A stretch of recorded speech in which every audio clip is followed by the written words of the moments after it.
Hi, welcome to 2020 Tasty Treats with GourmetQuilter. I'm SusanClaire, GourmetQuilter, and we're doing a series this time. We're doing lots of series this year in 2020. 20 in fact, series of 20 things in 2020. We're doing 20 houses this time, all appliques, and they're all fused raw edge applique. So we've already done 8 of our appliques out of the 20, so we're on to applique number 9. So our little village is growing. So this time we've just got a very tall, slender little house. And so there is a pattern available through gourmetquilter.com if you're interested. The shapes all come ready for tracing onto fusible web and cutting out, etc.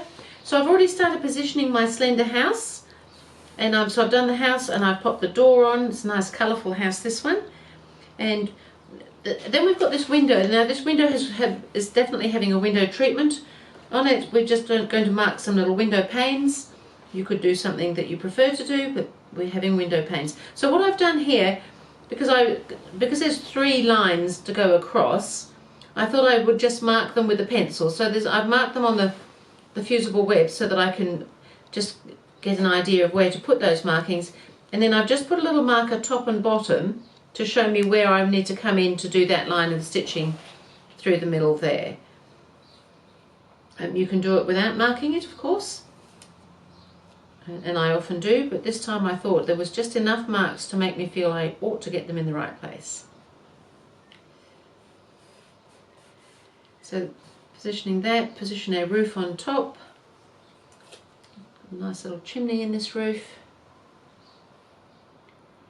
And it's quite tight for size. We've got to allow to take off 1/4 inch seam allowance all round, so it fits fairly closely, this one, so you may want to make sure that it is leaving the 1/4 inch, particularly on the sides there. Other than that, I think we're looking pretty good on this, and we can iron it in place. And then I'm free motion stitching, so I'm going to use a stabilizer, so I'm just using this cotton batting as my stabilizer. Iron it because the cotton grips with the cotton, which is always a nice thing. And then we'll go to the sewing machine and we can stitch. So I think I'll do the window last, so I can show you that after I've done the rest of the house. So if I start up here on the house and come all the way down, I can do the door and up, and then I can skip on and do all the roof all in one go, and then come back and do the window. So we'll just get started.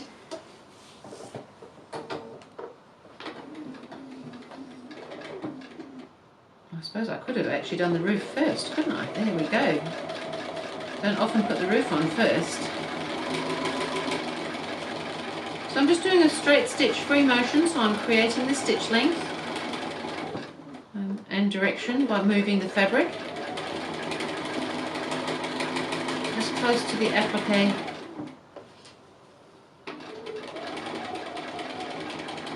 So we're going to come up around that door now.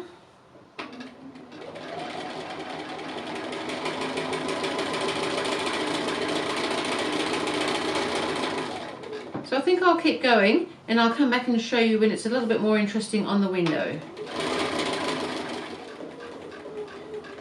So I'm just starting to come around the window.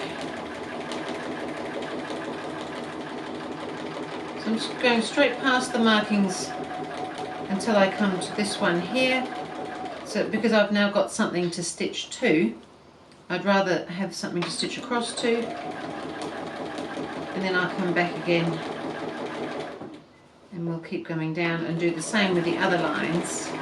If you do the double line of stitching, it does give it a little bit more definition.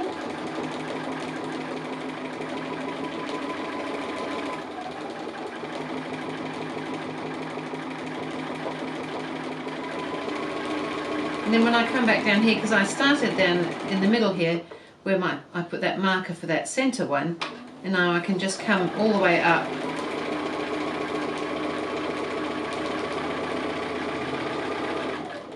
and all the way back down.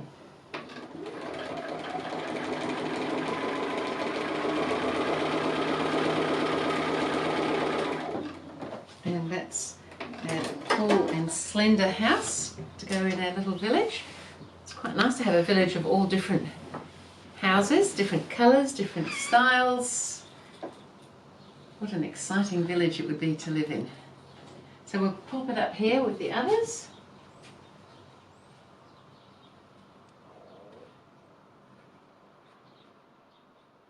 And that's all looking pretty good. Our village is growing. That was house applique number 9. I will see you again with house applique number 10.